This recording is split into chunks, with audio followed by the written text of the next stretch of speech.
Vēl 9 mēnešus pavadīsim zem kādas pavisam zaļas zīmes. 2011. pasludināts par starptautisko meža gadu.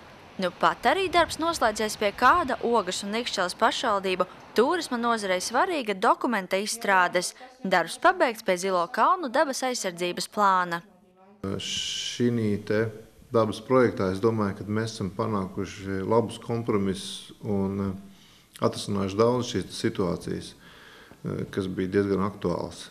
Un gribētu teikt, ka arī visiem iedzīvotājiem iesaistīties, teikt savu viedokli, jo ir nepieciešama iedzīvotāja dalība, jo kādā veidā mēs varam uzzināt iedzīvotāju intereses un aizstāvēt viņas, ja viņi neiesaistās.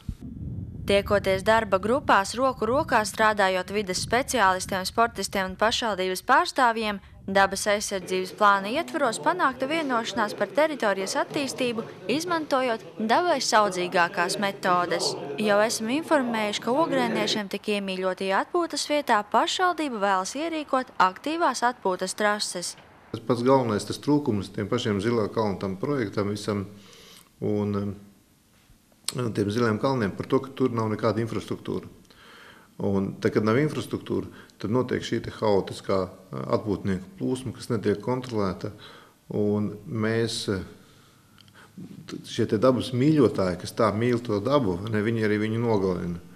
Un šī gadījumā es redzu šo iespēju, kādā veidā mēs varēsim saglabāt šo zilos kalnus nākošajām paudzēm. Zilo kalnu dabas aizsardzības plāna sabiedriskā apspriešana plānota 11. aprīlī, bet priekšlikumus var iesniegt no 11. līdz 16. aprīlim. Ņemot vērā aktīvās atpūtas trašu projektu nozīmīgumu un sabiedrības iespējamās diskusijas, pašvaldības mājaslapā regulāri tiks publicēti dabas aizsardzības plāna skaidrojumi. Sekojiet līdzi informācijai. Dāts Stribotska, Zanta Treško, Ogres televīzija.